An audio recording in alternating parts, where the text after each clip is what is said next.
Walk with me. A storm is coming, Francis. A portal to a more skeptical world. Cellar Door Skeptics begins right now. Prepare for the revolution with your hosts, Christopher Tanner and Chris Hanna. Oh, welcome to another episode of Cellar Door Skeptics. This is episode 273, for Christ's sake. I don't even know how the hell we've made it this far. I don't know how old I am, but I know I have a birthday coming up this fucking Thursday, and I'm going to be pretty damn old by all those accounts. But that does not derail all of the soda pop and scotch drinking that we'll be doing tonight. We have an amazing show planned for you all tonight. And we are going to have a guest. And I'll tell you what, the excitement around this is just off the charts, because the idea here is we just joined a new media cooperative, we'll call it, right? Called Rouge Media Coop. And I'm going to say Coop because it bothers Buddy, because last week we talked about this incessantly on how I was incorrect and how I say things. But it really just, I just want to say Coop every time I see COOP. But anyway, there was a underground media co-op started that we have essentially joined.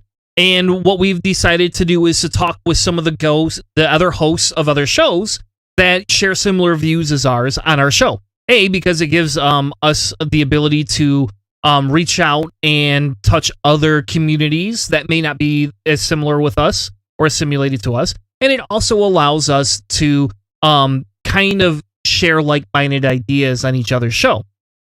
But before we bring Issac in, because Issac from The Ratio is going to be the first guest that we have on from our Media Coop, we're going to bring our co-host on. Welcome to the show, Mr. Hansel.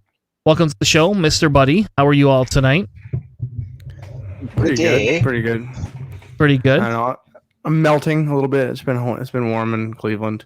We're just reacclimating to 75, 85, 95 degrees in the shop. But other than that, soggy underwear aside, it's been a good week.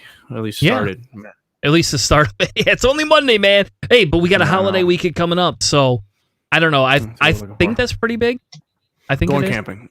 Going camping. I'm gonna cook on cast iron in the woods and just kind of decompress. I don't know. We've had some stressful times in the family, so it's nice to we're just getting away from everything. And I'm gonna turn off my internet on my phone, and I'm just gonna, anything that's downloaded on there is still fair game, but you just go relax. Can't you turn your hearing aids off too, right? And then if you turn your hearing aids off, then you can just shut everybody out. Yeah, but the point is to spend time with my kids, not looking for them. Right. I don't want to play Marco Polo with my children in the woods. Sit there and watch them longingly, wishing you knew what they were saying, and also being grateful that you don't know what they're saying. Well, even when I can hear them, I don't really know what they're saying at this point, because they're getting to the part. I don't know. Tom Segura has a couple of great bits about children telling stories and how they make.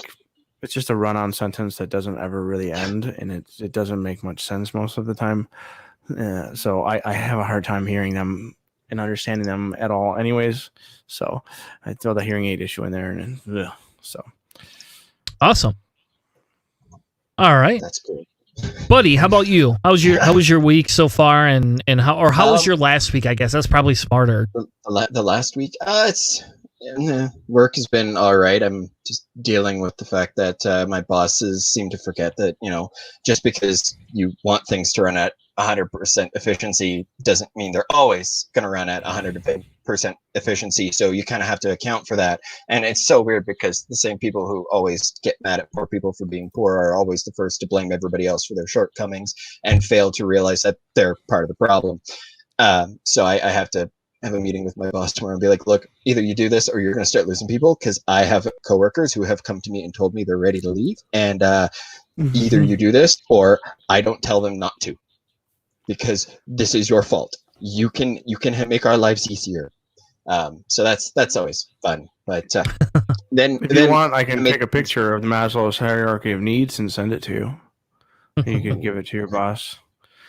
All right. We'll talk more after. But and then the wife and I went, and we both took some downtime. So it was just the two of us, and we got away and didn't really deal with much of anything, which was fantastic. And just a lot of really low key, not going anywhere, especially because the weather here has been right around. I'm doing this for the benefit of the Americans. It's been around 50, and that's on the higher end of our temperatures for the last little bit. That's cold, man.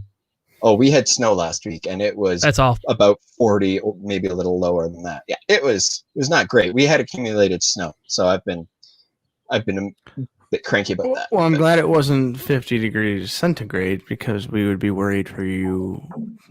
There'd be a whole other lot of worries going on there. Fair enough. Although, who knows? Our summers, we might get there this year. Who knows? Global warming. And how was your weekend, Tanner? Pretty good. I spent a lot of it outdoors. My brother's actually birthday is not this week, but next week, Monday, so exactly 7 days. So for his birthday, he wanted to do this outdoor Clue event. And of course, this weekend it was in the 90s. And if you can see the reflection on my face, it's not because I'm sitting next to anything red. I'm just that burnt because I'm the idiot that went out without sunscreen on, which is normal for me. But because it's the first sun of the year, I got more burnt than usual. So my forehead's a little bit stiff this week, but that's fine. It'll whatever. I don't care. I don't care what I look like for the most part anyway. So. But we went outdoor. We had to find Jack the Ripper. It was this like Clue app, and it was a really fun event. It was a little warm, I think, to be out there. But because I wore jeans, I wore my jeans. I was like, it's not. I woke up and it was like 70 degrees, and I'm like, oh, this is nothing. I'm just gonna wear my jeans. It's not like gonna be that bad. But it was pretty warm. I hate to say it, you were kind of asking for it on that one. Yeah, well, fair enough. And then, we went to Top Cat after that, and then we played some board games this weekend, and I also spent time working on my other podcast. So, so all in all, pretty good weekend. With that being said, our show tonight, we have an amazing guest that we're going to bring on here in a second. And we're going to talk a couple of different things. There was an interesting report that came out of Vox that talks about it's from this new project called the New Leaf Project out of Canada, and essentially they were handing money to homeless people and allowing them to spend it.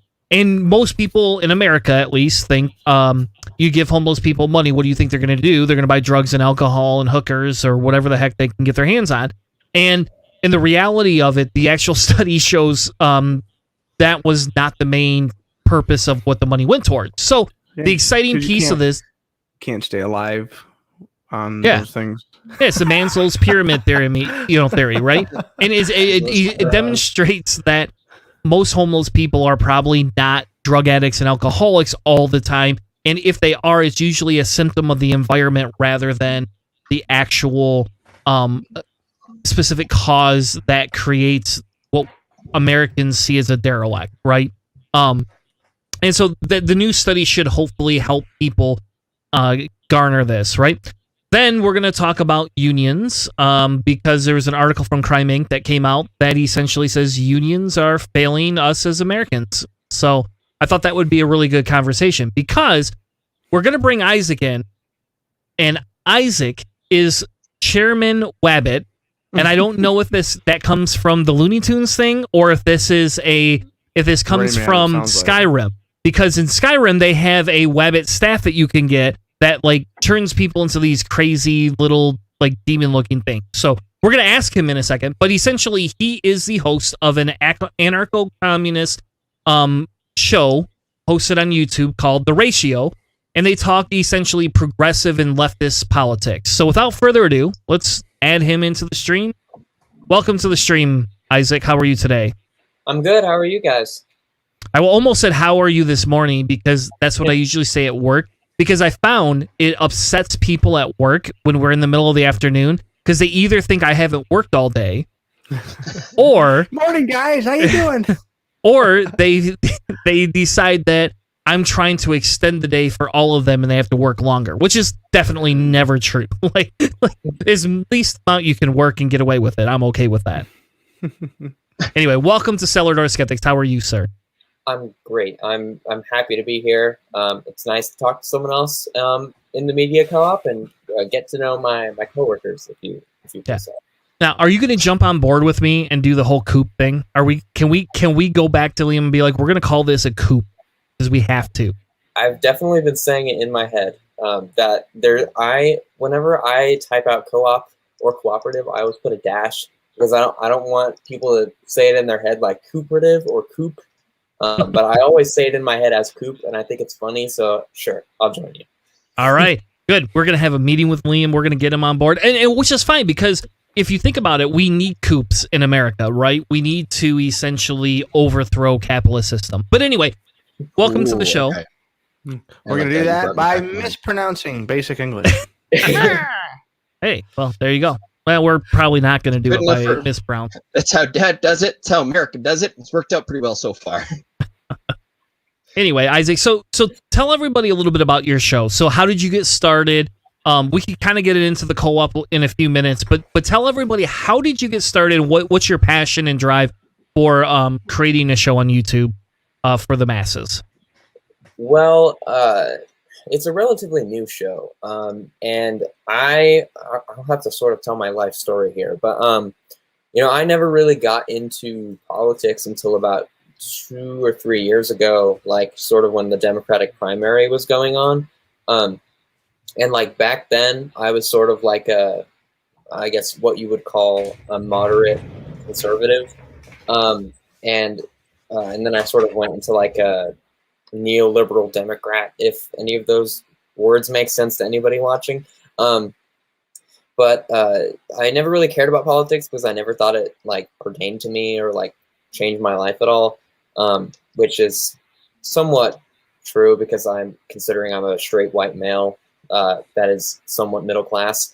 But my girlfriend told me, or I had just started dating my girlfriend, and she was like, "Who's your favorite candidate in the primary?" And I was like, "I don't fucking care. Like, I don't, I don't care about this shit." And she was like, "Well, you probably should care about it." And then I sort of, started paying attention to it more. At first, I was really into Tulsi Gabbard because that's who my girlfriend was into. And then I was listening to the H3 podcast, the episode with Andrew Yang on it. And I was like, okay, this guy's pretty cool. And basically, I've been an Andrew Yang fan for a long time, ever since then.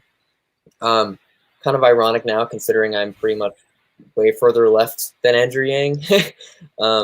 But I met my co-host Maria through like left Twitter and Andrew Yang Twitter and things like that. She worked for Andrew's New Hampshire campaign. She was a field organizer.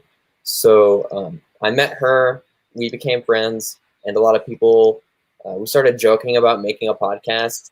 And we phrased it as a lefty podcast that isn't cringe. So a lot of people like knew it was a joke, but they sort of started like wanting us to actually do it. So I was like, okay, cool, fuck it. We'll make a YouTube channel. We'll do this for fun, see how it turns out. And basically we've been going for about 2-3 months at this point, and joined a media co-op, and that's pretty much where we are at this point. And that's fair. And we were checking out some of your episodes on your page, and it's funny. You, at least on 2 episodes, you have mentioned now that you don't remember your episode numbers. So I'm gonna help you at some point, and we're gonna get you to put the little things on the bottom so you can just be like, oh, there it is. It's right down there. Boom, got it. Good. I'm all set. But you've got to tell people the name of the episode or the number of the episode. Yeah, I'm horrible at remembering episode numbers, but I think I've got it now. The next one is episode 12. There you go. or you could just start a reissue it and do nothing but the friend stuff with the one with, and Yes. then you could just leave it as a topic and just Google it. Makes everything more timeless. Okay. I can set a reminder on my phone every time I have an episode. Episode 12, don't forget. I would recommend being very careful about what you let Tanner help you with. I'm just warning you now. It will be the best thing, like the best day of his life. Don't get me wrong. He will have the most amazing time. But it will take up a lot of your time, is what I'm trying to warn you. We can have long He loves conversations, organization. my friend. Like, honestly, he loves organization. I think he and my wife would get along very, very well on that topic. Some of it comes so while everybody likes to pick on me for my organization stuff, it comes a little bit from being a little bit OCD and kind of the position I have at my work. So I essentially am like a project manager / logistics engineer, and so like a lot of my life has to be scheduled, structured. So for example, our company has over 250 clients, and 50% of them have to get reviews. My job is to pull and analyze data for the reviews. And again, all of this is extremely boring corporate nonsense, but that's what I do for a living. So when we get the podcast together, I found my life so much easier putting show notes together and naming the episodes. And yes, Hannah has made fun of me more than one time for using the Friends or the Seinfeld, lingo in my podcast names, because I might be drunk or stoned one night and then just think it's funny. So I'll be like, oh, we're going to talk about this. I'm going to make a pun out of it or something like that. It's happened. It happens a lot. Not as often as it could. Because you can see the bottom of our show is not that. Yeah. See, it kind of blows my mind, because I remember on my old show, I would try to put forward some sort of organization and be like, okay, well, this is what we're going to talk about. Here's a couple of different articles, and my host, the co-host I had, she loved to just kind of go by the seat of her pants, because that's how she works. Well, I have ADD. If I go by this seat of my pants, it's going to be, hey, stop sign, thank you, turn around, doing, horseshoe, turtle, just because my brain does not maintain track. And that was my way of saying, all right, well, here we go. And, that's why sometimes when I'm doing my stories and you guys make jokes, you throw me off, and I go, crap. Because now all of a sudden I'm not on my train of thought and I don't know how to recover. But so it's a very different experience, because I'm not used to coming into organization. I'm used to trying to establish it and failing miserably. I'm not picking on you. I'm just aware of it. But my episode titles would always just I'd come up with them as I go. I'd be sitting there editing and I'd be like, oh God, that was a horrible thing we said. That should be the title of today's episode. Because that's probably the best way to do it, I thought. Yeah, my episode. It is cool to see. It is cool to see new and younger, because we're getting older, guys. So it's nice to see new and younger additions to the movement, and to people who are pushing things towards the side of equality and a little more humanistic endeavors. Because that's what we've been telling everyone, is that the youth is way more comfortable with the ideas of socialism, communism, and those kinds of things, and like working together, because we've seen the system be completely perverted and essentially taken over from the inside by a couple of people.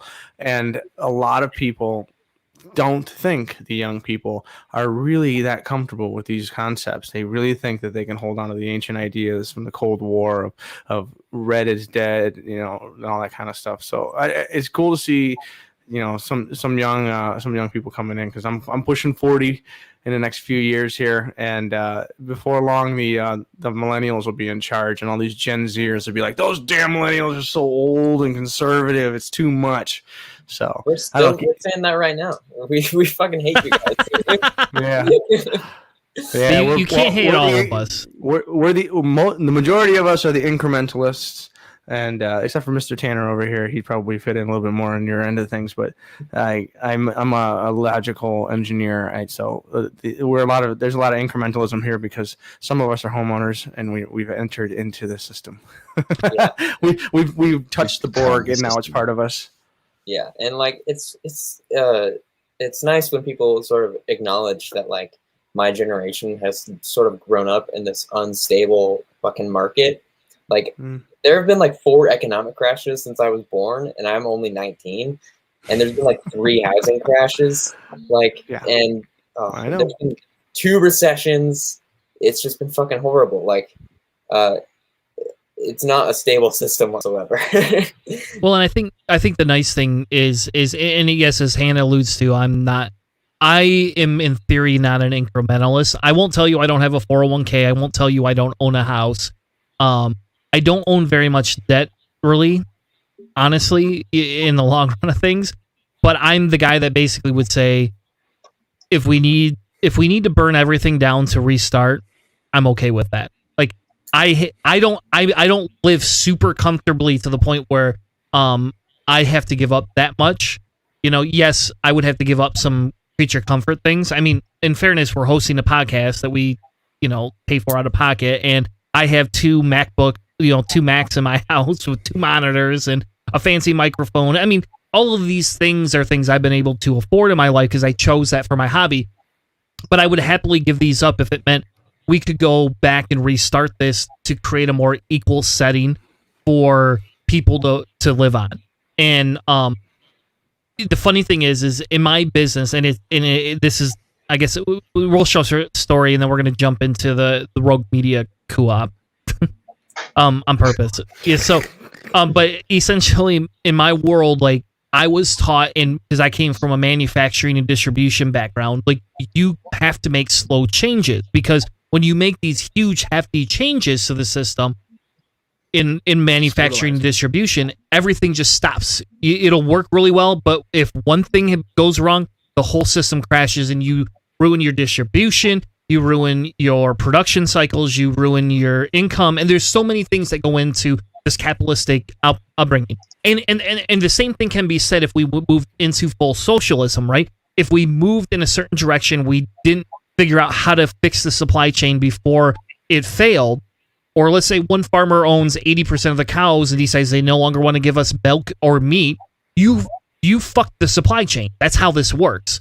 And hence why I'm for more sustainable small community growth and things like that, rather than a large established social network per se, right? But it's just funny because I had to fight that, because in my career I spent so many hours saying I could do this 7 times faster. We can move this project doesn't need to be 6 months. We could do this in 2 months. You know, like, why are we doing this in 6 months? And I think the political system works in the same way. But the problem is because we're moving at such a small pace. I mean, look who the fuck we elected. I mean, Milquetoast Biden. And that's a conservative nickname for it, right? Milquetoast Biden. And that's who we elected. And that's who we thought was a compromise, the best compatible compromise to Trump, for fuck's sake. You know, which is funny because if you go back and listen to the show, Hannah and I have been preaching Bernie ever since Bernie walked on the scene. We actually have pictures of Hannah and I. We went to the first political rally I ever went to was with Hannah and Bernie, right? The actual, like, for a candidate. So it was kind of amazing. And when he lived in GR, we used to go do this. But I got a picture of my daughter, who was just like this big at the time, and Bernie's in the background waving, and she's like that was her first major thing around tons of humans was a Bernie Sanders rally. Yep. It was awesome. And you think with this whole pandemic, I can't even believe we got in. Like, you just think about everything that's happened the last year. Like, we actually got to see Bernie. We got to be with like-minded people. And I think the ideas that Bernie pushes, even though I'm farther left than Bernie, that's the tempo that we need to take and the cadence until we can get and remove some of these established systems, because we don't want to create any more suffering. But if these established systems don't want to change, then at some point, the suffering that the people in the middle and the top have to endure to equalize everything, it is what it is. And hence that leads me to say that's why we joined this co-op, right? Is because Liam specifically has said, you own your own content, you do what you want with it. We're here as basically a sounding platform for like-minded people who want to be able to establish connections, resources, and the ability to give your audiences other shows to divulge in. And that's the nice part is I've looked into all these other shows that are on here, and any of them that have other episodes, it's amazing because they are all a little different than us, and part of that's because I'm very unique in my delivery. And so far, I'm the one that has the biggest beard so far. I'm going to lay that little line down. But you're the only one that can grow a beard here, but all right. I meant in the co-op. At one point, Liam had a bigger beard than yours, but Yeah, it's it true. had to be cut short. He did. We had pictures of it. You were 100% right, and I told him my goal is not to do the little braid things. I'm not. That's outside of my culture, so I'm gonna avoid that. But my goal is how long can I get it? I had an uncle that had a beard all the way to the floor, so he was 85 when he died. But I don't know how long he took him to grow that beard, but I'm guessing it'll take me the rest of my When he life. stepped on a beard and fell down a flight of stairs. No, congestive heart failure. Anyway, so Isaac, what we've talked so much. Isaac, what led you to join the co-op, and what was your passion in getting involved in this? Well, so I got in touch with Liam. Well, I knew about Liam when he was running for Congress. He was endorsed by Humanity Forward, Andrew Yang's advocacy group or whatever, and that's where I first heard of him. And I was like, all right, this guy seems cool. He's got a nice little YouTube channel. I'll subscribe to it. And then I had a show, and I saw him, and then I asked to interview him for like a school project, for like my final project for my video editing class this year. And afterwards, I invited him on the show to, come and talk to me. And my co-host wasn't able to make it to that episode, but it was just me. And then the day after I interviewed him on my show, he asked me if I would be interested to join this co-op. And we talked about cooperative ownership on the show while he was on there. And I guess that sort of inspired him to ask me to come on the co-op. And I'm a big fan of cooperative ownership. As we talked about a little bit before the show, I always try and buy things from cooperatively owned businesses if I can help it before going to Amazon or some other business, because I think, rewarding those types of businesses is good. And I think more people should start doing that because it'll encourage more companies to become cooperatively owned. But that's beside the point.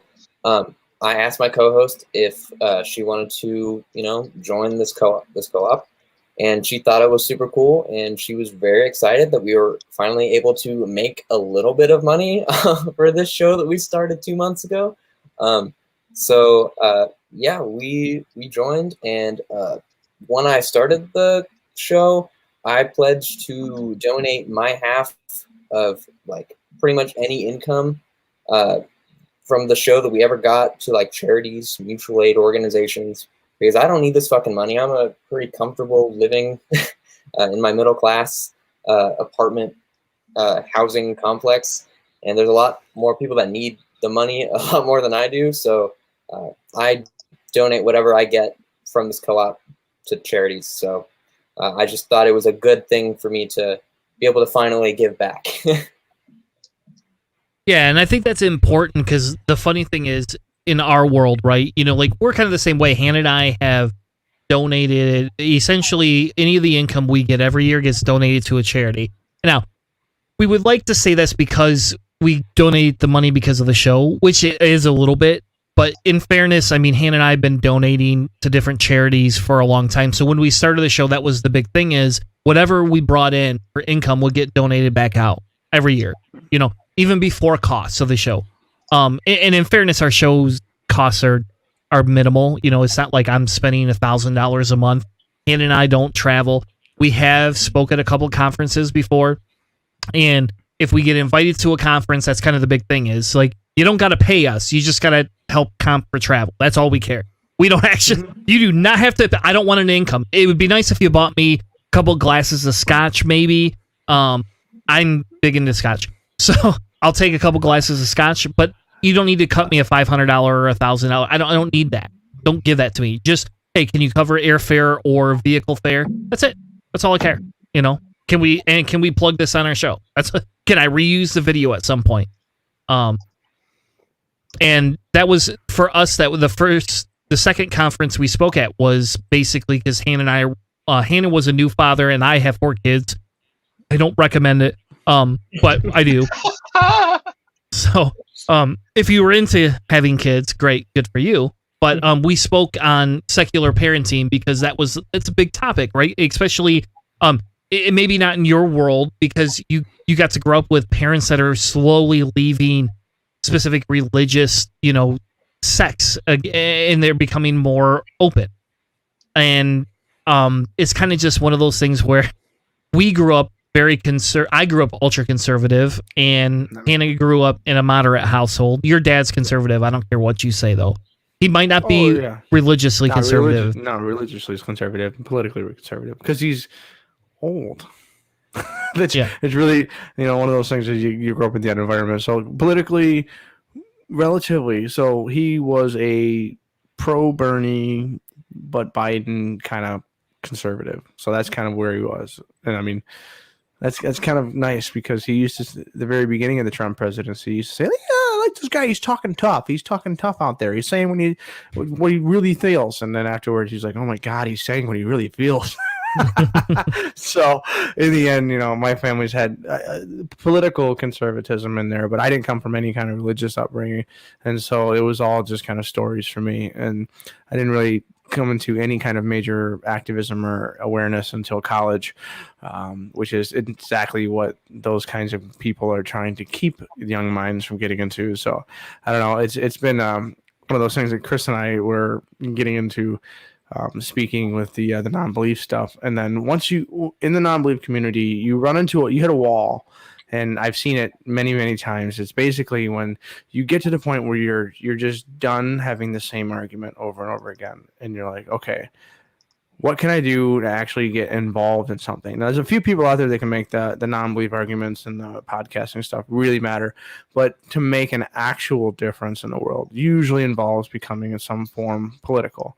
Local communities, local elections, and then if you really have aspirations to grow even further. So we realized that was like the bare bones that we wanted to start doing. And so the speaking at little conferences and stuff was pretty cool. But we just grew into, hey, we're adults, we pay taxes. We want people to spend our money the way we want, not the way 7 people who own 90% of the income in this country want. Yeah. So anything else you want to cover about your show, Isaac, before we move on from the segment? Well, nothing about my show, but since we're sort of talking about religious upbringings, I'll sort of mention my upbringing. So my family is pretty solidly like Mormon, like pretty somewhat conservative. My parents are a little less conservative than the rest of my family. My dad, he's a sociology teacher, so he's obviously somewhat left-wing. He describes himself as like a libertarian or a liberal libertarian. That's how he describes himself, which makes minimal sense. But he's a big fan of like Karl Marx. He likes Capital. He's read a lot of Marx's works. My mother is pretty much as centrist as you can get. My mother, she likes Medicare for all. She likes defunding the police, but she also thinks that churches should take over welfare, and she thinks abortion should be illegal.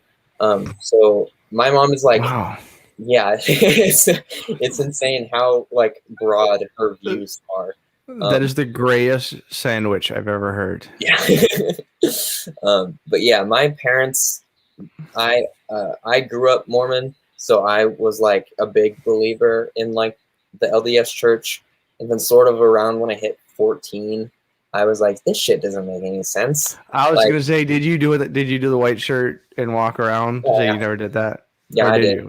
I did. But like I was like a sort of in the closet non-Mormon, really. So I just kind of did what everyone wanted me to, because I didn't feel like saying that I didn't believe any of it. Until I hit about 17, and that's when I like pretty much told my parents I don't want anything to do with this. And then I got a tattoo when I was 18, and then they didn't like that very much. And then a week after I got my tattoo, my mom came home with a tattoo. So that was interesting. She's still a big believer in the church, but I don't know. That's the best. If my little boy can get one, I can get one. That's awesome. That's so wild. I will tell you that is definitely, you threw a curveball, because I did not know you came from you do not appear to come from Mormon parents at all. So good for you. Good for you, because that religion can have some very nasty ties if your family wants to disown you. Really, it can. Yeah. And if you're 14 and married to another guy. Yeah. There's that too. It's weird. You can Old be 14 Joey. and married to somebody of the opposite sex, but you can't be married to somebody of the same sex. That's just the weirdest priorities. Like, what a weird hill to die on. Yeah. Mm. He It's had the horrible. tablets. He had the tablets from New England, and then he got the second set of tablets because the first set got lost and destroyed. And like also there's elephants in North America now. It's horrible. And sorry, this is way off topic, but now that we're on Mormon shit, I'll say this one last thing and then we can move on. But like the biggest turning point for me realizing that it wasn't true is there was this book called the CES letter written by a former Mormon historian who like worked for the church and did all their like bookkeeping and records and shit. And he noticed that like a lot of the stuff in the book didn't line up with like his history. And so he like sent a letter to like the prophets or whatever, and he was like, "Hey, can you please answer these questions for me? Because I'm starting to like think this doesn't it's bad or whatever." They never sent him a letter back. But the biggest thing for me is that in the Book of Mormon it talks about how there's this huge battle, like the biggest battle ever known to man, and it supposedly happened in like Missouri. But there's no archaeological evidence whatsoever to suggest that there was anything like that, like no chariots, no swords, nothing. If this is the biggest battle known to mankind where like 2 million people died, you're gonna find something in fucking rural Missouri. Did anyone think to ask the Native American Jews? No. I thought. I have to ask, if you came from Mormonism, did you ever hear about Bryce Blakenagel and the show that he used to run, Naked Mormonism? No, I have not heard of that. I know he's not involved with it anymore. I can send you more info later. It's he's somebody who I learned just a shit ton about Mormonism about, and it seemed to actually place a lot of things that happened in context. And he tried to be balanced and be fair enough to be like, give credit where credit's due, not in the, both sides are valid type, but in the, like, yeah, okay, there's the good things that he did. But the one thing that he said that I learned, it stuck with me and scares the shit out of me, was at one point the Mormons actually had an army so large that they could have taken over the United States and won. And I'm just like, I'm hearing this and I'm like, but they annoy the hell out of me by showing up at my door, but they always seem at least somewhat nice otherwise. Good. Oh, yeah. And like Joseph Smith ran for president. He was running for president when he got killed. And his I'm not sure if this is 100% true or not, but his opponent said that he wanted to establish a Mormon theocracy. I don't know if that's true, but knowing him, probably. That's probably one of his policies that he wanted to do, but it's fucking crazy. They don't teach you about any of that. The LDS Church made $900 million on the GameStop stuff recently, too, by the way. Yeah. Well, let's stop making this depressed, Hannah. That's not fair. Don't do that. All right, so stick your fingers. I used to get mad at my dad for not putting me in baseball so I could make millions of dollars being an athlete. Now I really just can't stop being mad at them for not being religious enough to get me into that, thing. It's good money there. Fair enough, buddy. Anyway, so let's move into our segment, Answering Conservative Questions.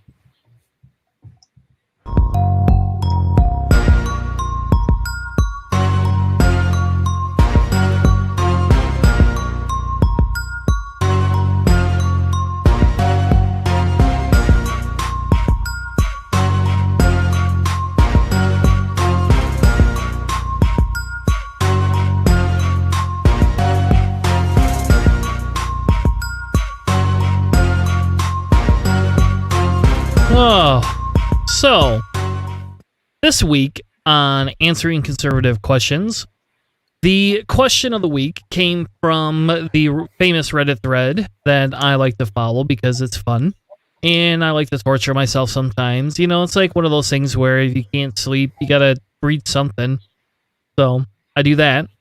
So this week's question came in and said, should vaccine passports be required by state or federal governments for entry into businesses or other government facilities? And essentially, where they were coming from is they were explaining that they have heard a lot about the vaccine passports, and while they're not opposed to them being used to enter certain countries per se, they are opposed if there is a possibility of people being denied essential services in some way, shape, or form if they don't get the vaccine. And I felt, actually, that was a pretty valid question, because if you start denying people from going into grocery stores because they're not vaccinated, you're now actually creating some sort of a moral, ethical dilemma that I don't know if we're ready to tackle. So I thought it would be a good question to ask the group for the show. And since Isaac is our resident guest, we're going to throw him in the hot seat and give him first priority to discuss his belief on it. So I have a complicated opinion on this topic because I was for vaccine passports when I first heard about it. But, in the beginning of the show, he said that I was an anarcho-communist, which means I am an anarchist, first and foremost. My economic system lies within communism. So I do not believe that government having massive overreach and telling you that you cannot do this or this or this is a good thing. So I am not for vaccine passports, but I do encourage everyone to get vaccinated because it is a public health issue. But I don't think that denying people access to grocery stores or like car appointments or to the DMV should be something that the government is doing because, again, some people have like religious exemptions. Some people just don't want to get vaccinated, which is fine. You should be able to not get vaccinated if you so choose. And I don't think that the government should mandate vaccines or masks or anything, but I do strongly encourage it. So that's my answer. All right. We'll go to Buddy. You're up next. Okay. To stay within the letter B, I'm going to ask what Bahamas, Bahrain, Bangladesh, Barbados, Belarus, Belgium, Belize, Benin, Bermuda, Bhutan, Bolivia, Bonaire, Bosnia and Herzegovina. God, I can't even figure out how to pronounce that one. And I'm Eastern European descent. Yikes. Botswana, Brazil, British Virgin Islands, Brunei. I'm not going to bother butchering that one either. Bulgaria, Burkina Faso, Burundi. What do they all have in common? They require you to be vaccinated for yellow fever before going. Some of them, others on this list from the World Health Organization, require you to have this vaccination if you're going to be in an airport within the country for more than 12 hours.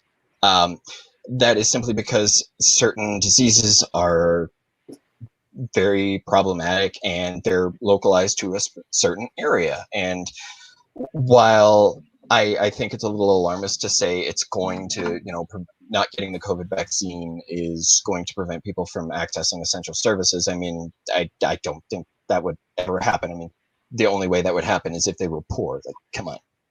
We know the world that we live in. We know the society that exists in the white part of North America. Just needing a vaccine in order to protect yourself and the locals is kind of a thing that we already have. And I think the attention that's being drawn to it now is only being done so by people who don't understand what rights are or social responsibilities are. I will never tell someone that they have to, but I will say that there are social consequences for not wanting to participate in a way that benefits society. I mean, if you want to get something from society, you should probably put something back in, or in this case, I don't know, get vaccinated to prevent a goddamn global pandemic that you've probably bitched about more times in the last 3 hours than, you'll ever realize anyways. So if it's something that people want to get through, then they have to accept it and move on. And in the sense that, people being denied essential services, yeah, if that's the case, I'm obviously against it. But we also have a lot of people who are acting in good faith and are at least here are falsifying by booking appointments. They're just taking up appointments to get vaccines. So there's a problem right there. They are calling people fascists for telling them that they're not allowed to, go out and expose themselves and others to a virus, which may not be deadly, but could leave you with a lot of long-term effects. So there's consequences. And again, I will never tell anybody that they have to do these things, but the big question is why don't you want to? Why is your perception of personal liberty so much more important than anybody else's, that you don't think you should have to look after the society that you are making demands from, right? So to be brutally honest, yeah, I am more in favor of it, but only because it's already a thing that exists. Fair enough. Fair enough. In my world, I am somewhat in favor of it. So I will tell you, I'm in the Issac camp of, I think it's ridiculous to some extent that we should require passports for essential services. But at the same time, if we do decide to go that route, which I don't have a problem with, we should then create ways to actually help people get services outside of that. And I agree with, if you're going to go to another country, fine. And my thing is, okay, if you refuse to get vaccinated, should we tax you then? Should you have a higher tax rate or a different tax bracket because you refuse to accept what science says? And again, I think that there should always be exemptions, right, for people that are not able to be vaccinated. That's okay. I'm not going to punish those people. And I'll give an example. I have my brother is 10 years old, and he's allergic to eggs, every sort of nut you can imagine, wheat, and something else. And so he has all these allergies, so he has to be very careful in his vaccinations because he can't just get them. It doesn't work half the time. So you have to be conscious of that. So there's no reason to require my brother to have to get that, right? If he can't have that, and he shouldn't be penalized for it. The idea, though, is we should be figuring out a way to penalize people that are part of it that don't have the qualifications, that want to use a religious exemption or something else.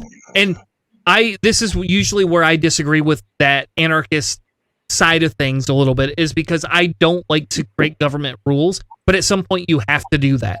And so if we offered tax breaks to people that got vaccinated, let's say, and those that didn't, and we turned around and used that money to then say, okay, well, we don't want you in a grocery store. We don't want you in these certain buildings. So we're going to do one of two things. We're either going to pay the stores to allow for unvaccinated people to be in at this time if they follow this rule, this rule, and this rule.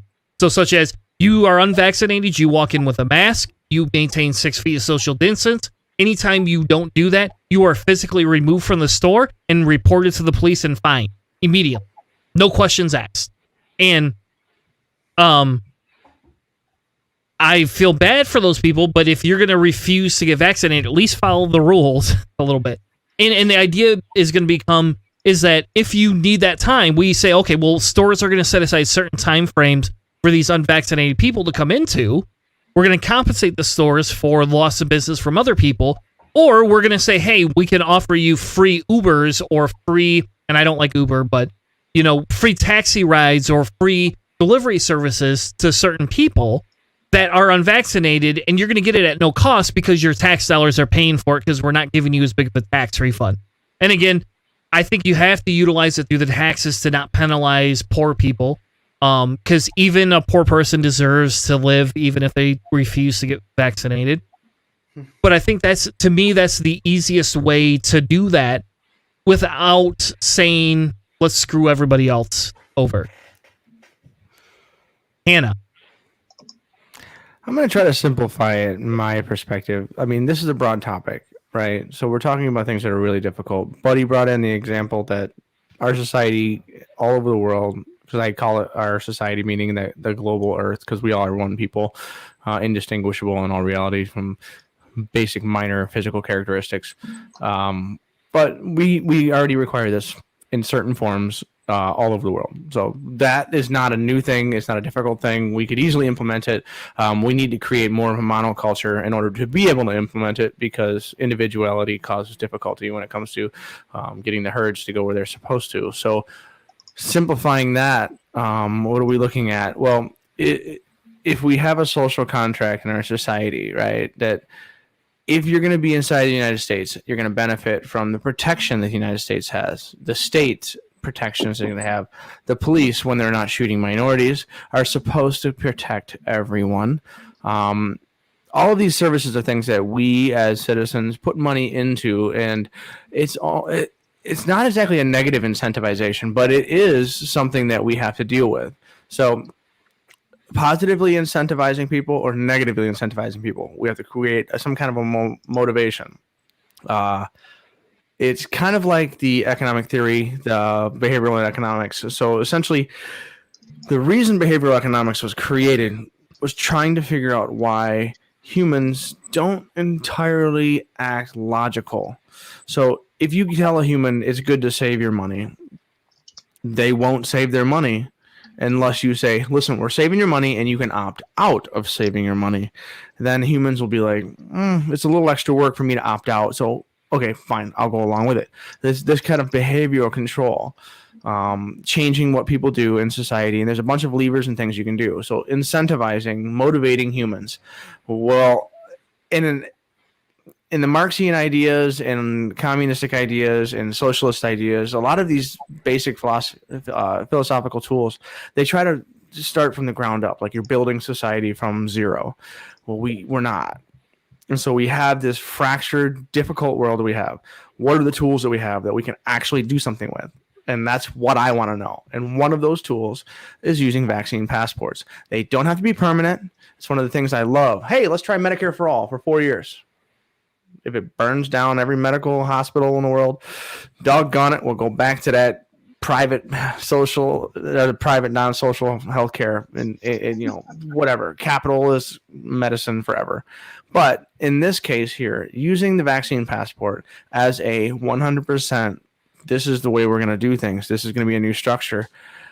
It's a way to it's kind of a hard stick, so the carrot or the stick argument. And so it's a stick argument. And so, because I don't think that using a carrot here, using a tax incentive, as Chris mentioned, which was a really great idea, I just don't think people will catch on to that enough to motivate them to try to defeat, whatever it is this pandemic has to offer.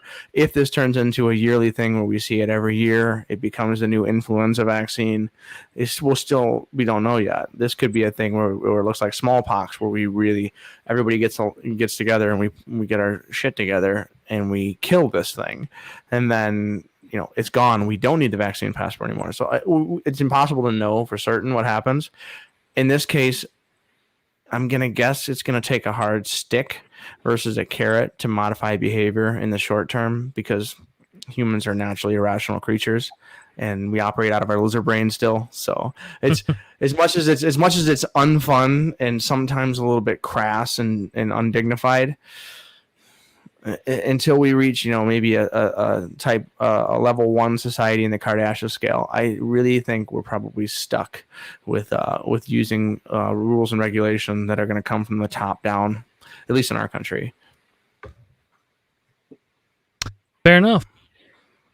Well, there's your answering conservative questions for the week. Let's move on to the next topic, the Canadian New Leaf Project. And I'll be very honest with you, even as much as I love Crime Inc., this is probably what I'm most excited to talk about tonight. And a lot of it's because a Canadian study gave $7,500 to homeless people, and then they tracked how it was sent. And some of me's excited because it's Canadian, right? We have a Canadian host here. And some of me's excited because of the fact that the outcome of what happened. So essentially, nothing but maple syrup. Maple syrup. Oh my God. So the best part of this whole article, and Keith, I have to highlight this for you, $7,500 in Canadian dollars. So $12. Yeah. Is that what you somewhere in guys call your currency up there? Canadian Can dollars? Can you carry that many CAD. loonies and toonies? Oh God. How much money in maple syrup is that? Depends on where you One- get it from. What One fucking- semi trailer that guy stole. Oh, Christ. It's roughly like 12 America bucks, I think. I don't know, like it's not that bad. 12 Canada Gooses had that, like one American Eagle or something. I don't really know the full conversion rate. It gets changed around depending on how patriotic y'all are being that day. Anyways, What's the conversion on Cobra Chicken right now? Fear. here. Okay, let's move on before we dive into a Letterkenny segment Yeah. and really derail it, especially because I've been rewatching them again. Yes. I'm So waiting. we actually gave Canadian homeless people real money, and I'm assuming they gave it to them in some form of debit card or something, so they could basically track the transactions. So it wasn't $7,500 in Canadian colorful plastic money. It was a card that they could monitor how, what, and where that money was spent. That I'm actually trying to figure out. That would make sense because I know like there are those like Like gift prepaid cards. card It's things. essentially Yeah. like a prepaid Visa. So You can I'm just not sure if that's what it was, or if, like, because I think most people have bank accounts, even the homeless. I think, anyways, I could be wrong. They may have just like put it into a bank account for them. I think I don't. I'm trying to find that, but they don't really. So they, Oh, yeah. So essentially, they gave them cash transfers. Is what they did. And they created a charity called the Foundation of Social Change in partnership with the University of British Columbia. And they selected 50 people in Vancouver who were homeless in the past 2 years. And they gave them a lump sum of $7,500 Canadian. So, whatever that is in American. It's probably like 6,200 or something like that. Your exchange ratio is not that bad. but it fluctuates daily. Yeah. But either And way. they were given the directions to do whatever they want with it, right?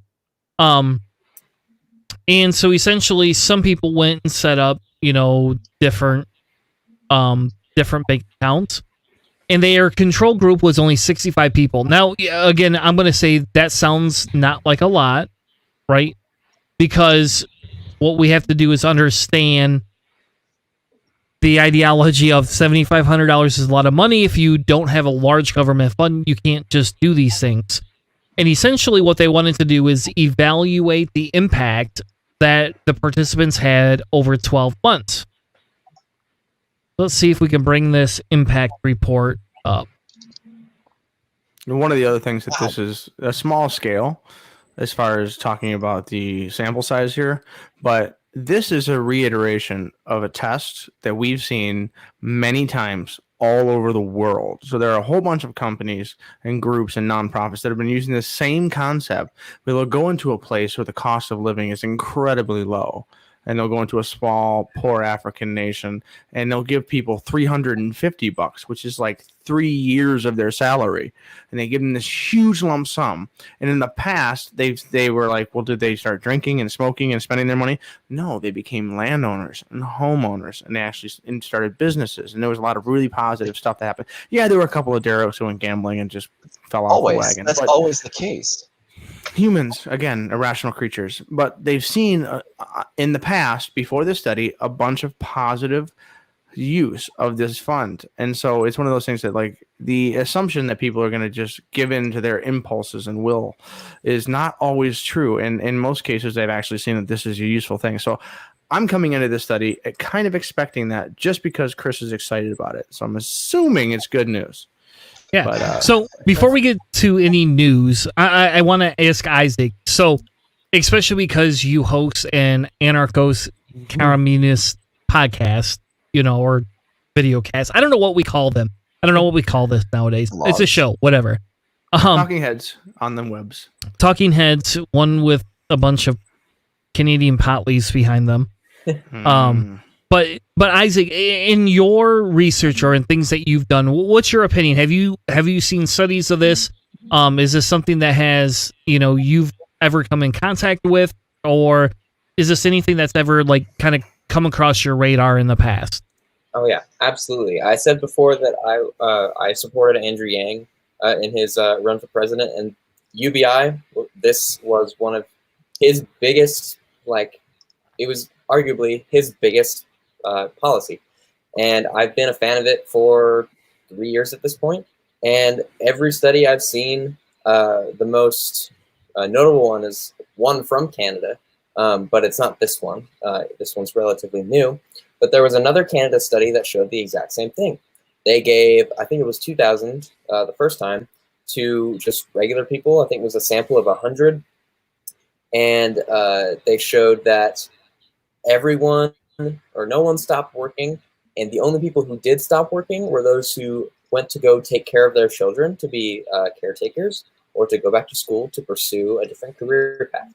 So while I do agree with the concept of abolishing money and the state, I do think UBI is a good thing because it gives people more power within the system that we have, and it'll get people back on their feet before we abolish money. And yeah, I'm 100% in favor of UBI, and it's a great idea.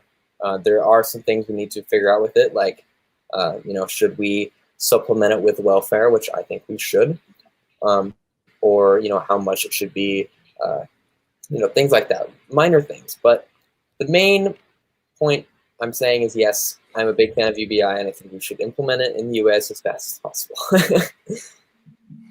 Well, unfortunately, nobody elected Andrew Yang, so we're going to have to fight a little bit harder to get some UBI here. And I think that's a good thing, though, to some extent, is it gives us another reason to continue to push politics farther left, right? That's been my largest argument. We've had to compromise multiple times on elections, and now we're finally through these old people. Can we get some younger people in here? I'm hoping Bernie does not make a run for it in 4 years. I really hope that we just accept this. It is what it is. A special announcement in MAGA country here in Ohio of America. The first Trump 2024 sign went up today. Ugh. Ugh. Why are you being the downer of the episode? I'm going to mute you. I'm muting Hannah. I'm just saying, Hannah's done. The day after the election here in Idaho, Trump 2024 signs everywhere. The day after the election. Ugh. I feel bad that you live in Idaho. Oh yeah, but we're gonna move past that. Listen, we can spend all night on that. You have horrible anyway. Anyway, so potatoes are great, but that's about it. You do have good potatoes. I will admit that. Nah. My daughter loves them. And anyway, our main export, but that's beside the point. Oh, hey, look at this guy. Look at this guy. What's your main export then? What's your main export? Plastics. Oh, that's worse. That's worse. You made it worse. Like, at least potatoes are being consumed. Plastic is going and ruining the environment. Oh my god. Plastic Mormons. Jeez.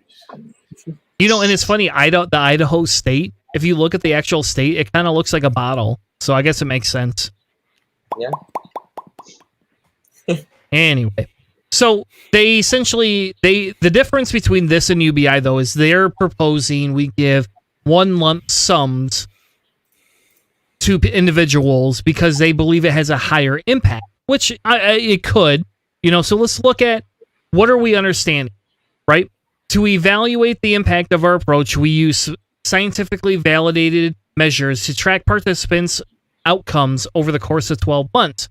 They essentially will compete in different questionnaires, and they were broken up into 4 different groups. One that got money, got a workshop, and got coaching. One that got money, a workshop, but no coaching. One that was given nothing but a workshop and coaching. I don't know how that worked. And one that was given absolutely nothing. Nothing in any way, shape, or form. And it makes sense. Like, so they're evaluating whether money and coaching in a workshop or money and no coaching. So essentially just giving people money without having anybody like hounding them, or no money, but also giving them some coaching. It's like, here's some advice, but we're not going to give any money. Or then just the control group where good luck. Yep. Yeah. So Yeah, and that's, I mean, how many, sorry to cut you off there, but like, how many times have we heard about, somebody wins millions of dollars and suddenly they're bankrupt? Well, that's because they didn't get any sort of educational money. They were just like, I'm just going to buy this, that, this. And then next thing you know, oh shit. And I mean, I know that there are other circumstances such as frivolous lawsuits filed against you because everybody wants, everyone who's wanting to get a piece of the pie. But, it happens story because about people Shaquille don't O'Neal. understand. What? My favorite story about Shaquille O'Neal when he got his big giant bonus for his rookie year, he bought his mother a Lamborghini or Bentley. He bought himself a Bentley, and his dad, and he bought a house and he bought a bunch of other stuff. And he went back and his banker called him and was like, "You owe us $200,000," and he was Jesus. like, "Oh." And so immediately he got a financial advisor and got that exactly. all taken care of.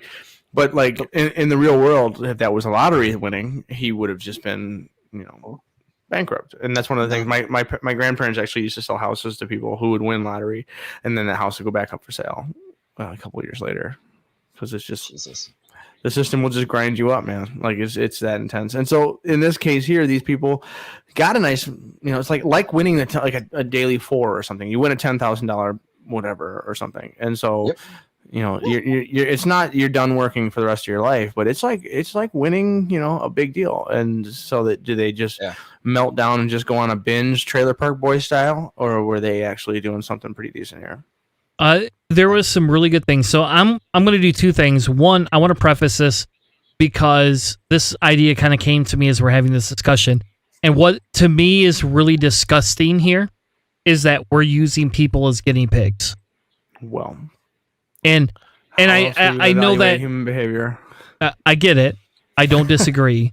But at the exact same time, when this study will come to light, and what we're going to learn from this here in a few minutes, should demonstrate why our whole country and our whole system is just completely immoral. This is we all participate in an immoral system, and I know you all like to give me some shit about being farther left and kind of being an anarchist, and I'm willing to burn the country down. But because of these type of studies is why. When they do this type of study and they demonstrate why these things work, and then I sit here and go, okay, well, to me, and remember, who was that guy's name? Dallas Stuff. We had Dallas Stuff on the show, and he wanted to debate Trump politics and all this other thing, and he just said, well, conservatives just understand common sense. And I'll argue with you all day long because they don't. And to me, this right here, giving people sustainable food, sustainable income, sustainable living quarters, that's common sense to me. Sustainable healthcare. If they still choose to be alcoholics and drug addicts, okay, that's a different issue. But we should be able to provide the maximum amount of opportunity for people, because to me, not providing this is essentially like euthanasia. We are essentially euthanizing anybody that doesn't have an income. And yes, I for me this is huge. And I have a good friend who essentially has become homeless again for like the 20th time in his life. And so like for me this is personal because we've offered to take him to rehab counseling, all these other things. And in his world, he just can never look past this little narrow view. And in his world, it's like, well, I could live another 10 years, but you're going to make me struggle. You're going to make me work at $8 an hour jobs. You're going to make me get degraded upon. I lost a lot of my teeth because I've been an addict. All these things. So why not enjoy my life for the next 1 to 2 years? Because, fuck it, I'm going to be dead and I'm not going to exist anymore. And you're going to sit here and tell me I should, cop to this crap because you're going to pay me shit wages? You're going to make me do shit things for the rest of my life? Go fuck yourself. He had it better in prison, in fairness, with his work release than he did right now. And so, like, for me, this is a passionate topic, honestly, because of the pure fact that it's like, I can see this on people's faces, and while I normally don't side with humanity is the best thing in the world, because we elected Trump for some reason, but because I see all these other people that are on the lower end struggling, and I say they don't want to make all these horrible decisions 90% of the time. They're forced into them. And because we put them in that system. But if you look at here, the statistics that they're talking about is the people moved into stable housing faster when they were handed the money, the coaching, and the workshops. They spend fewer days homeless or on the street. They were able to retain over $1,000 in savings, which Hannah will tell you is more than the average American actually saves in a yearly basis. They were able. I think it's 90% of Americans over 50% of Americans couldn't handle a $400 emergency. I think literally would it's destroy 75%. I think it's 75%. Is it up that high now? Yeah, it's an alarmingly large number for a relatively meager. I mean, a $400 emergency. If your heating and cooling system goes out in your house, that's $4,000. Yeah. In addition to your outrage over the issue with just giving the money here, I also kind of want to draw back, because there was a point that I was trying to make that completely escaped me, is the fact that they also paired this with with like financial advising, just to make sure the coaching and all of that. And what really, really, really pisses me off, and you have your personal angle on it, Tanner. I have my personal angle on it because my wife is a teacher, and she has taught some. She has done some assignments that were very large lifestyle assignments, where she would have them, kind of take a look at, a paycheck and try to figure out deductions and draft a budget and figuring out your taxes for the next year. And one of the students who was in grade 7 or 8 asked her, well, won't I learn this later? And she goes, probably not, actually. And we don't teach this kind of financial literacy, and it's where another. I didn't have a finance class until college. I had to spend $30,000 in university before I ever got into one. So now that is irony. Hey, here's the explanation of this giant loan that you've got now. It's gonna suck. Yeah, here's how you know about all the money that you now pay just to take this damn class. But that says that we don't teach this, and it makes people vulnerable to stupid decisions. And these are the same people we're sitting there, or that are being told that you just have to figure it out yourself. Well, the information needs to be accessible first in order for somebody to figure it out, because how many ideas are born, as my old teacher used to say, sui generis, or of them on their own, completely devoid of any other previous knowledge? Not a whole lot, Yep. Well, I mean, Chairman Wabbit said that he had a pretty decent middle class upbringing, so I mean, he's probably looking at his life and thinking those few thousands of dollars are what gave him the ability to get a nice apartment with all that pretty cool LED lighting and banners on the wall. Yeah, I will say that my parents had a struggle when they first had me. Like, they were on welfare, and they were food stamps. They had trouble paying their rent. But as I grew up, they also grew up, and they were able to become more financially literate, because they had me when they were 20, 22 years old, as Mormons do, as very young. Almost all very young parents who don't know how to financially care for a child, or themselves, really, even at that age. And so my mom, she was basically a stay-at-home parent for 14, 15 years, and had multiple children. I have 3 siblings.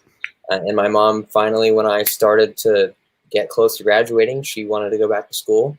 And she just recently got her nursing degree, but now she's $200,000 in debt and no way to pay for it. What do you think about that one, Keith?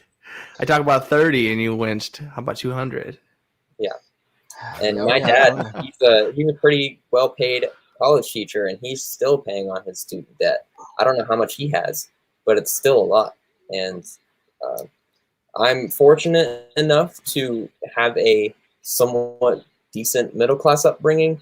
I just can't imagine how a lot of other people that I grew up with are dealing with it now. A lot of people my age just recently got married and engaged, and some of them are pregnant and they have children. And they don't understand how that's going to affect them financially. I could tell them how. I could tell you how.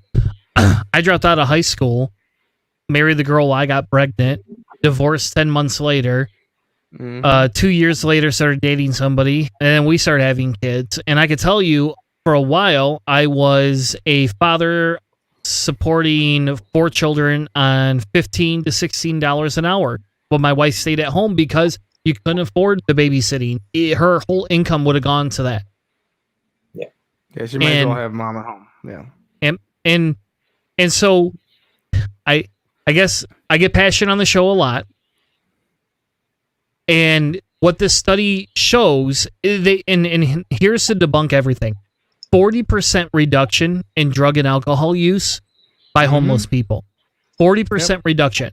Now imagine if you took those 4 groups and just made it 2 groups. All of them that got counseling and all of them that got this and that. You can fix things. There's a way to do this. This is a path forward. And, you know, if you want to go support them, you can go donate to their organization. They're looking for $3 million to sustain it and expand it into what they call the lower countries of Canada, which I think is hilarious.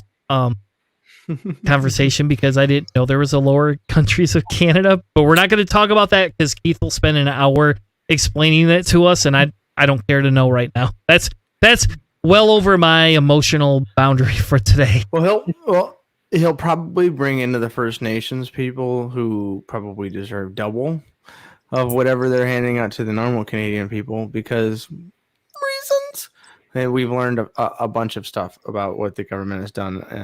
But in the end, when you look at the scope of this is just another massive data point and all of the existing data that basically says if you give people a small stepping stone, a starting rock, right?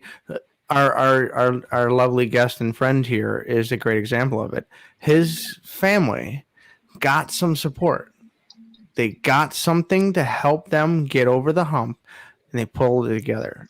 If they didn't get that support, we wouldn't be talking to this dude right now. He'd probably be fighting for whatever, doing some other stuff.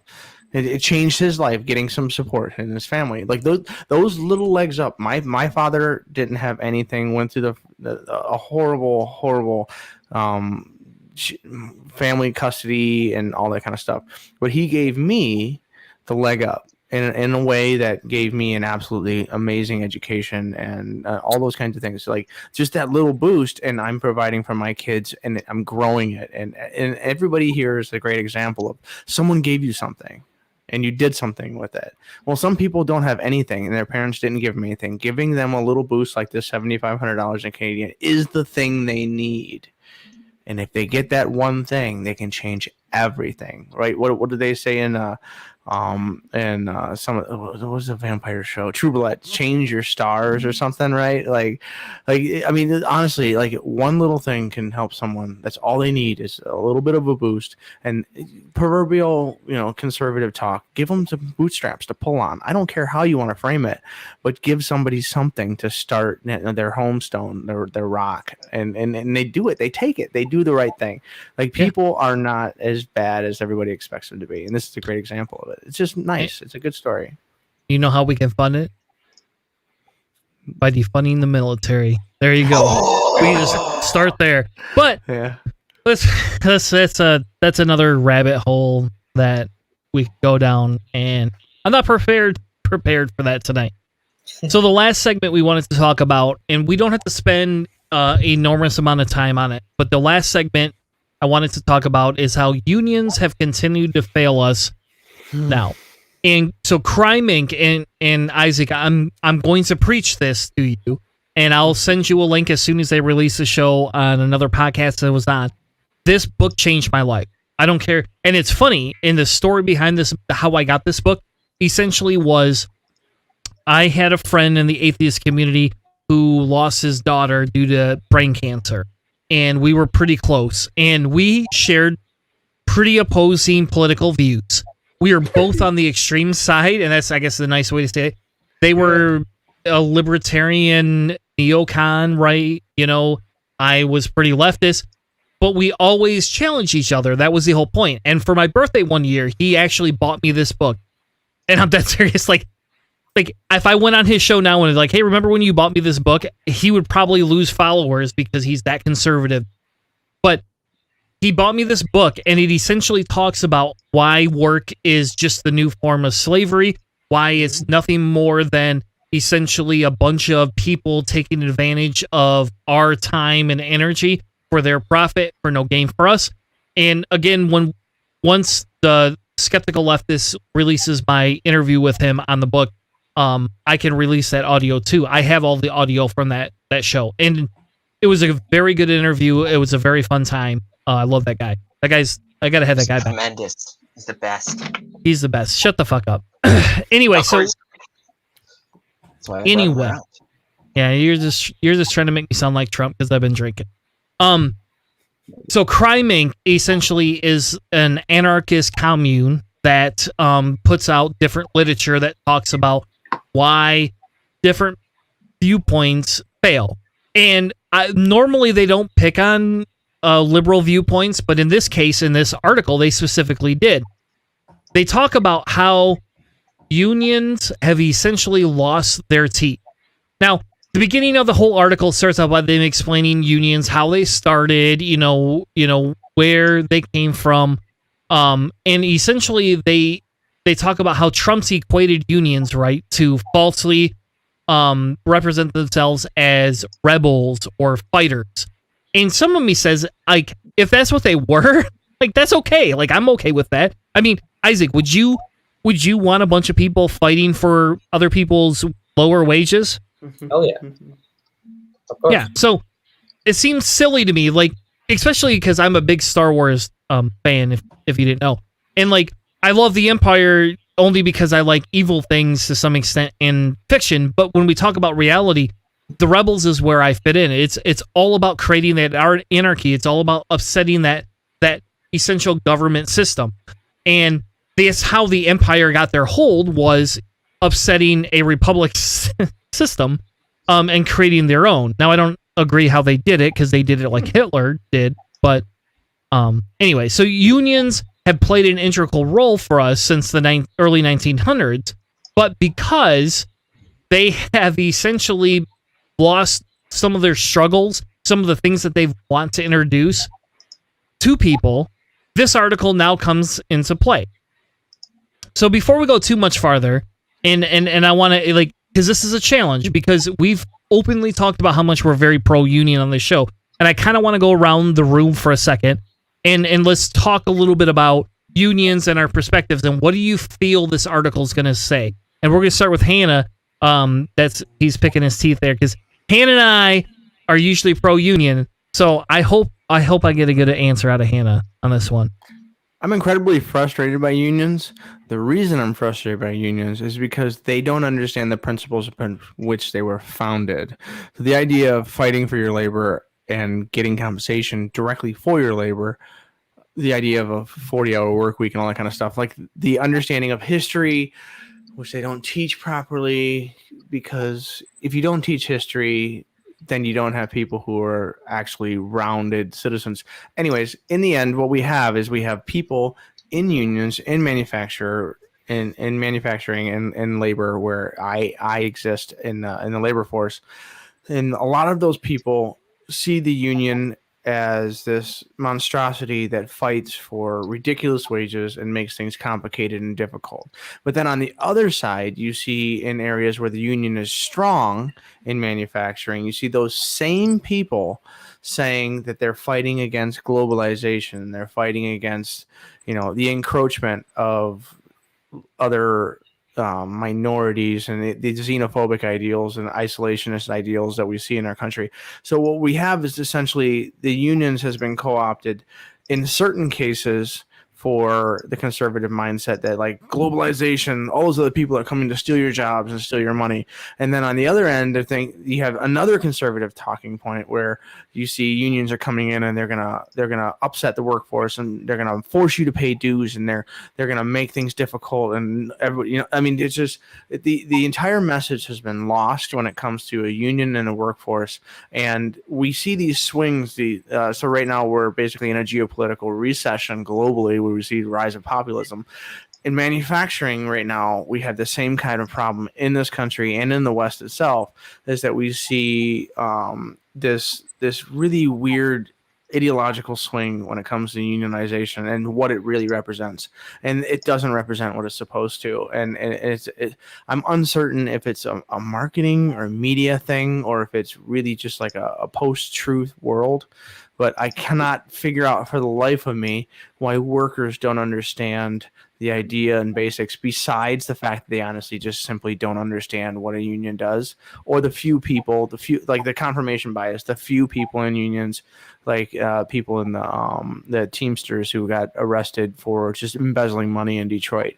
That's what gets posted everywhere, and people see that one bad apple, and they just basically assume that that's what's coming through. And so I don't personally have any experience with it, but that's what I see as far as reading and the potential jobs that I would have had recently. And it's just, I don't understand what it is, but there's a disconnect between that liberal ideal of a union and like the conservative messaging, and it's so frustrating. All right, buddy, your thought. Oh boy. Well, I'm gonna respond to Hannah's point about not understanding how people have been distracted from the purpose of unions. No, unfortunately, my prop isn't with me, but you're just gonna have to imagine jingly keys. I have worked a union job, and I actually kind of miss some of the perks that I got from it. I mean, I had my issues with it. It was not perfect. But guess what? The same problems that I have with unions, anyways, can be traced to a lot of the problems that I have with most institutions, industries, whatever. And that's because it's more about the profit than it is about the people. And a union, which should be started, to remind employers that the worker is more important than the work, have forgotten that, and they are just trying to, the nice step from letting an employer take advantage of employees and screw them over at every turn, and trying to, do something about it, it is better than nothing.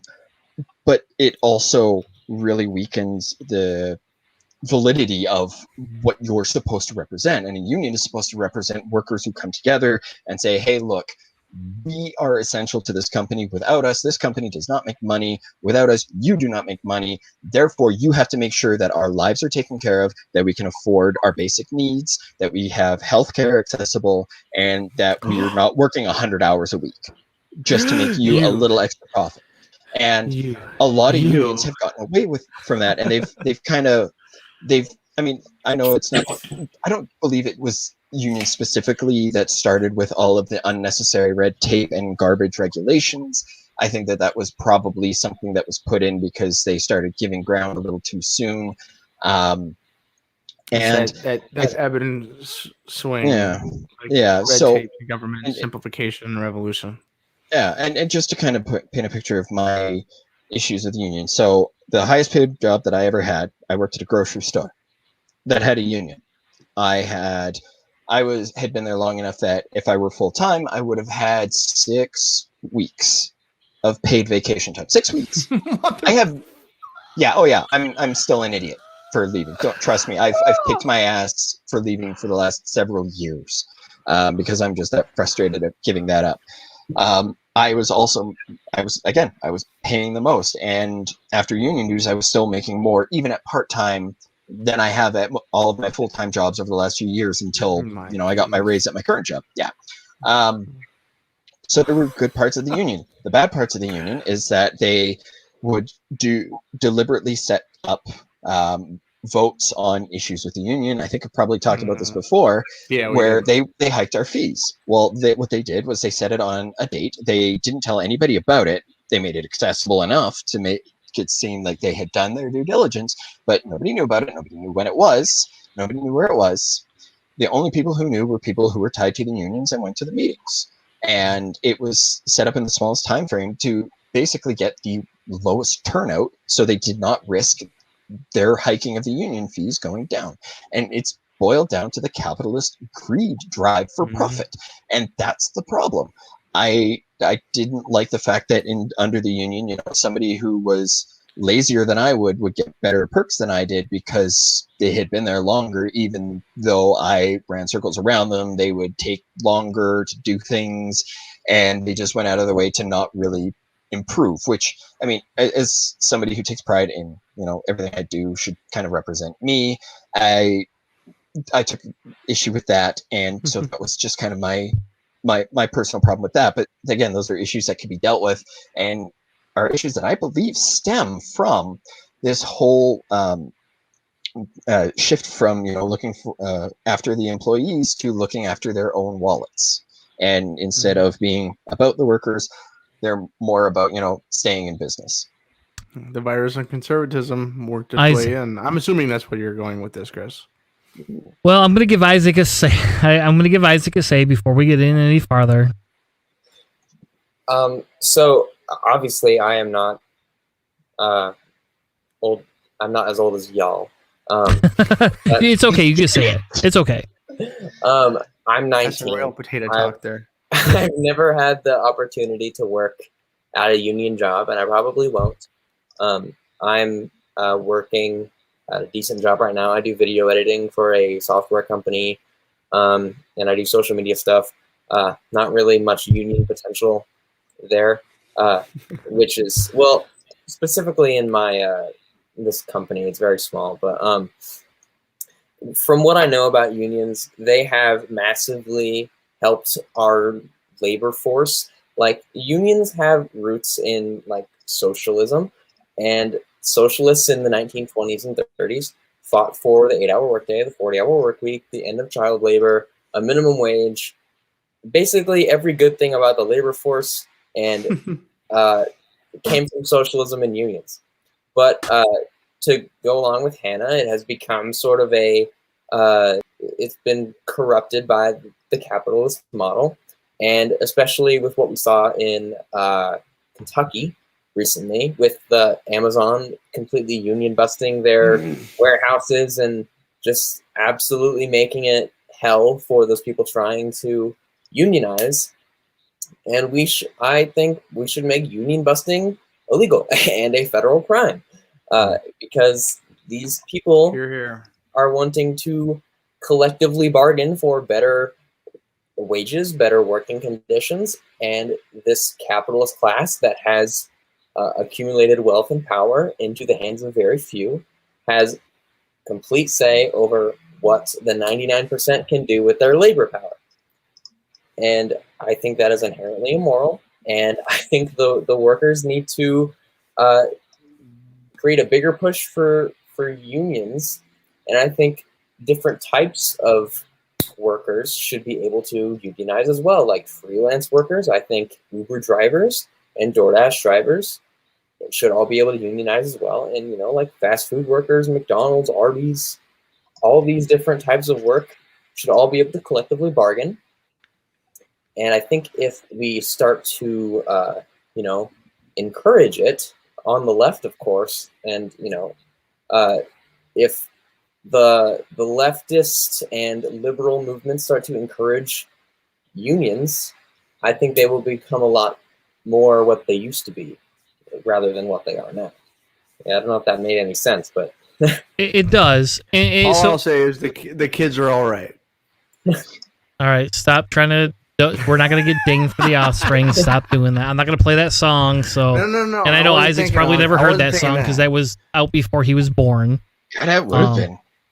But in the end, like that's exactly the answer that like I would hope that, having never been inside of a union experience or it really worked in the labor force much, that's basically what I would hope a younger generation would see is it's like a little bit of the history, and so that's the best you can ask for is you learn from something that you haven't experienced yourself. On my side, and this is where the article goes, essentially. I don't know what happened to my lights, but my lights just went out, so I'm in the dark. So I feel like Isaac, actually. Like, I kind of got the cool glow behind me. It's not blue, but I got the green glow. So you essentially, can almost see through my pale skin. Yeah, well, I'm red. But so Isaac and there you go. Look at that. You're gonna rival me now. So the idea behind the article is to explain that. So unions started, just like you all said, right? They started with collective bargaining. And the idea behind what collective bargaining did is instead of a corporation making $1 billion, they made $900 million instead. So they lost $100 million in revenue. They had to give a little bit more back to the people. So the construction, the logic behind why and how unions started as essentially an anarcho-material dispute is how that started. They started by essentially saying, screw you guys, we don't care what you give us, what you don't give us, we're going to stand outside and tell everybody to stop coming here, we're going to shut your factories down. That's what they did. That's how they did this. And like that base principle is the principle unions were founded on. Now, what happened, and this is what the article says, the article essentially says unions started this, they did all these things, and then they started getting payouts and creating a budget and having a construction of leadership that essentially took X amount of dollars. Fuck off. It took X amount of dollars. Thing they hate. Yeah, they took X amount of dollars.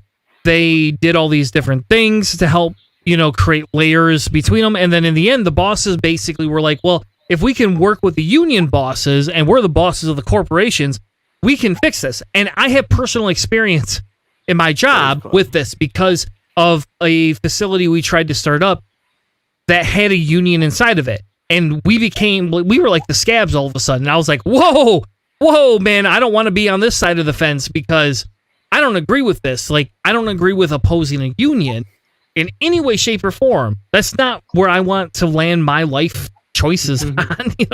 Like this goes against all my moral beliefs. But the whole ideology that they have and the whole structure of it is you can strike and we can get our things, but if we just put another capitalist system in place in between us and the large capitalists, we're not doing anything to change it. So if we want to make changes, the reason unions continue to fail us is for the pure fact that we should essentially be largely taxing these corporations to the point where they all make almost the exact same amount of money. So yeah, Amazon, you're that much greater. Okay, great. You can make 10% more profit than somebody else. Okay, we'll accept that. There you go. Move on. And it's funny because in anarchism, we don't ever talk about the future. We talk about the now. That's the idea is if we cannot fix the now, who gives a fuck about the future? And that's the whole point of when we talk about climate change and all these things, it's the same thing. We could talk about creating these systems, and I'm going to shit on Biden a little bit because a lot of his plan to reduce climate change is essentially saying, well, we're going to put all these changes in the future. What are you going to do now, Biden? Where's your staff now? What are we going to do? Because I'm going to tell you, Isaac is 20 years younger than me, a little bit young. You're 19. You're actually 19 years younger than me, and 19 is one of my favorite numbers other than 666. So 19 is actually my favorite number, but that's a Stephen King reference, so we'll move past that. But if you fuck off, if you think about it this way, Isaac's generation is just 20 years behind our generations, folks. And the problem becomes is like, if we're sitting here saying in 20 years we're going to fix it, I'm going to be in my late 50s. Isaac's going to be almost fucking 40. He's at that point where he's going to be where we are right now. And if he's saying the same thing we're saying is like, well, we're going to accept Biden, we're going to accept these little changes, we're not going to be any fucking different than we were 20 years ago. And this is not a slight against Isaac, and I don't want you to take it like this, like I'm picking on you, man. But this is what I try and infuse in my kids. I have a 19-year-old and an 18-year-old, just so you know, child or teenager, whatever you want to call them. And I have both of them that are similar age as you. And my installation is you cannot plan for the future if we continue to live in the present. And I say that because if we live in the present like we are right now, we will never actually physically change the future. And hence why I'm an anarchist, why I'm a socialist, why I push for faster change, because I know what's going to happen if we move in a small incremental cycle. And if it means me having to lose a little bit of status to help support the other people, to me, that's humanism. And this is where unions fail. And I know I've spent probably 5 minutes now ranting about why I'm not anti-union, but having a hard time where unions are falling is because unions have been incorporated into a capitalist shell proposition that have allowed them to maintain their status quo with getting a slight amount of better benefits. And if you read Ibrahim Xavier's book, and I can't remember the name of the book, I'll have to look this up. Now I feel stupid. But he essentially talks about the difference between equality and equity. And we have to be fighting for equity and not for equality. We can no longer accept equality as the base standard that we need to live by. We need to start working towards equality. And without equality, the majority of our children are going to continue to suffer. We're going to continue to have issues with people in there being homeless, people not getting health insurance, people dying early, and people continuing to somehow support sociopaths like Trump. And I don't. That's the nicest way to say the orange Cheeto monster is where he is. One of the issues with the idea of like running into, you know, creating the new system and having the old system kind of in the way. This is an area that B.F. Skinner, if you're familiar with psychologists in the past, he controversial dude. But he wrote a book in 1948 called Walden 2, and essentially it talks about like creating the utopian society, but you have to do it from behind the scenes. You have to make the changes that you want to see change, but you cannot participate in that utopian society or in that future society.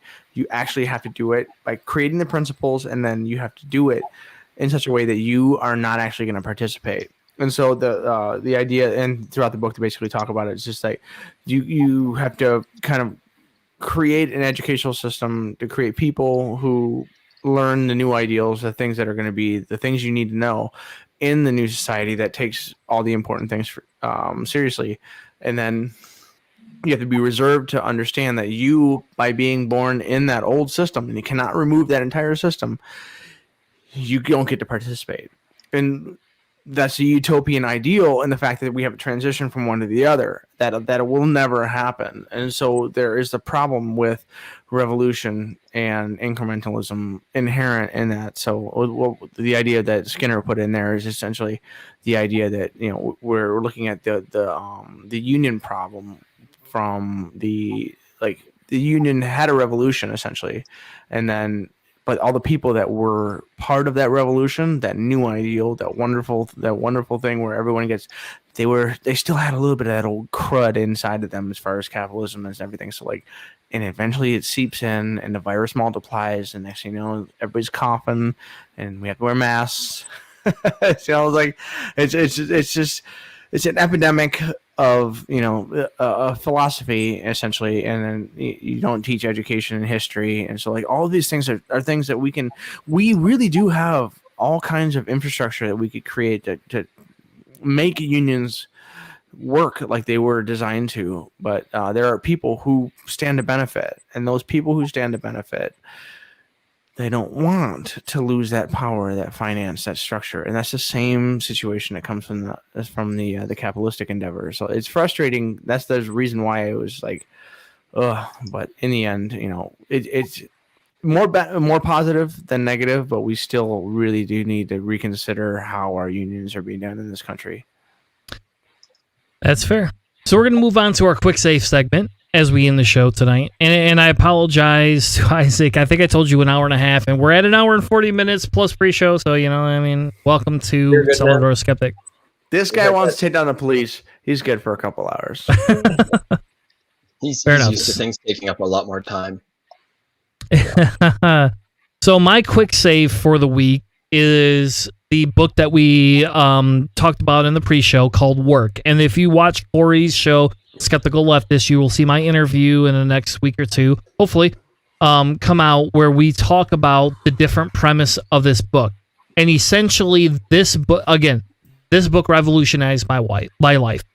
It has. And it's helped me come to terms individually with the fact that I may want to continue to maintain wealth and status and power and not have to live in squabble or live, very poorly.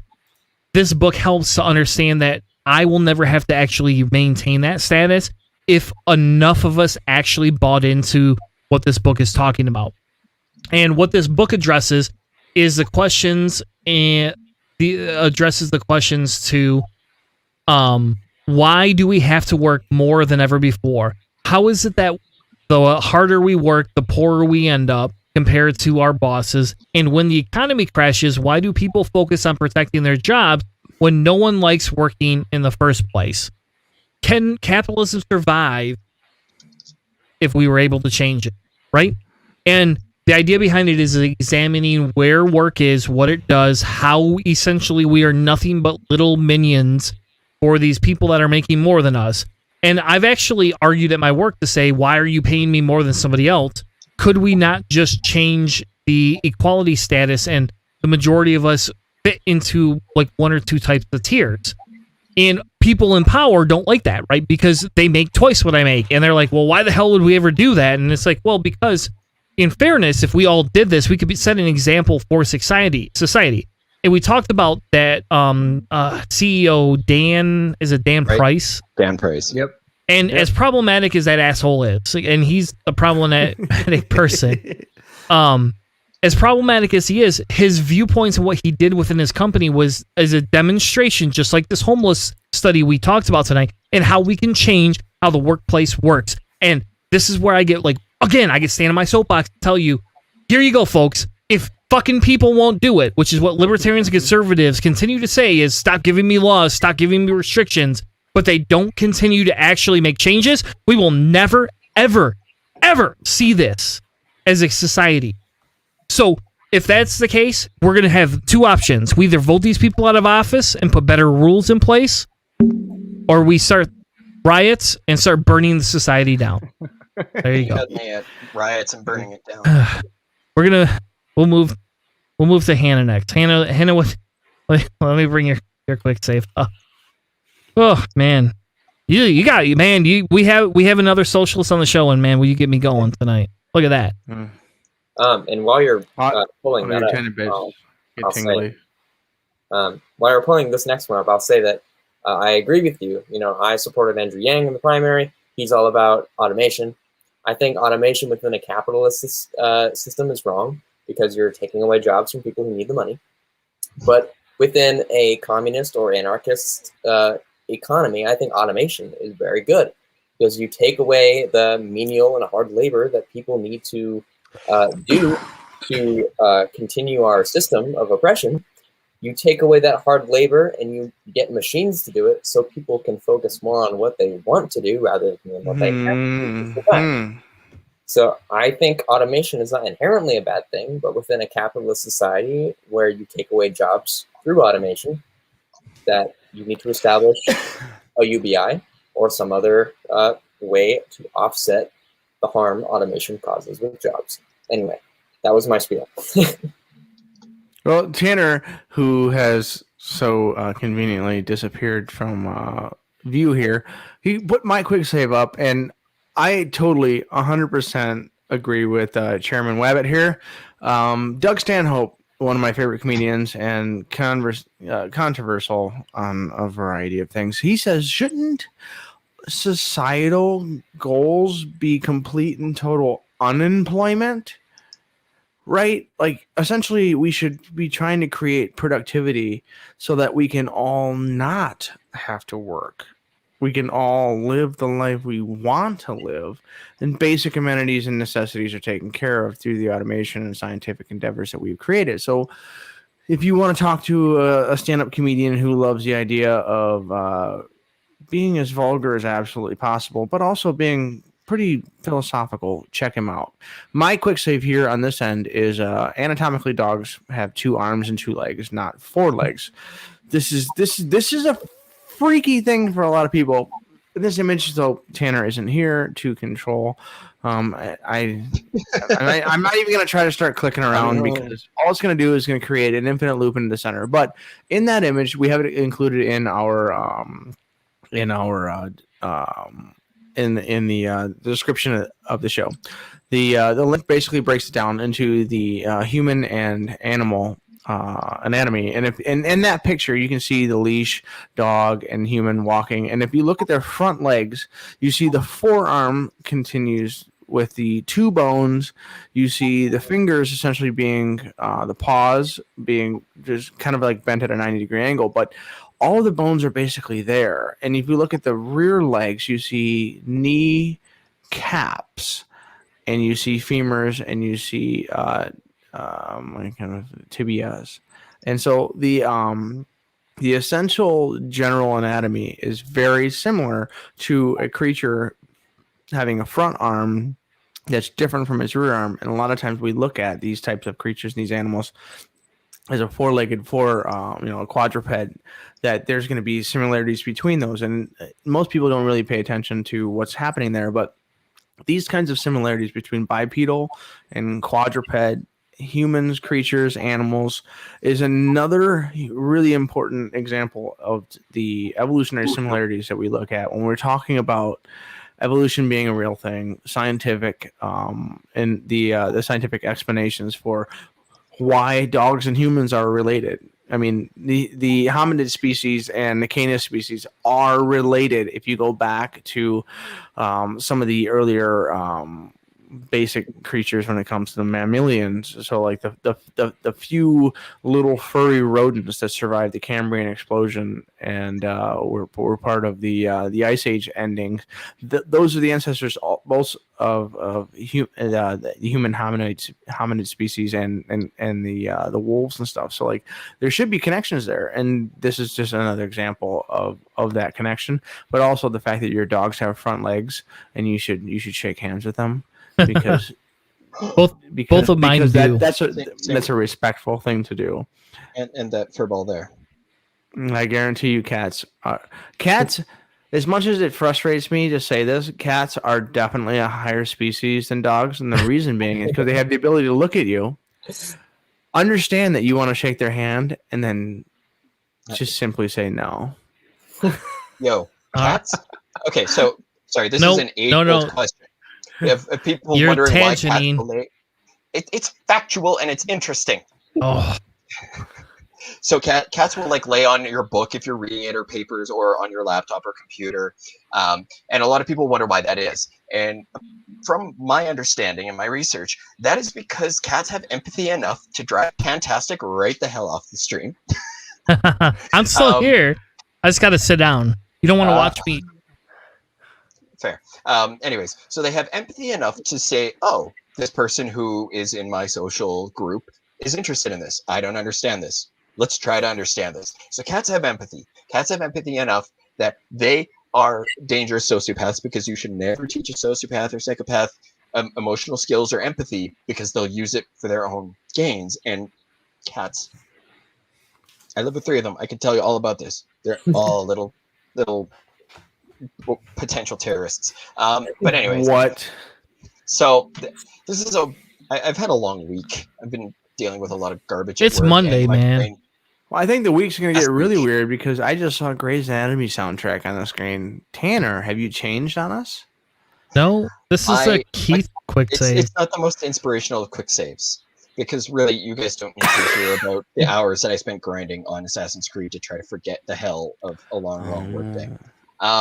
Yeah, so basically, this website is one that I use and found in the last couple of weeks because I was trying to find music from a show favorite. Some of you may have heard of it. It's this little comedy show called Letterkenny, and they have some really good music.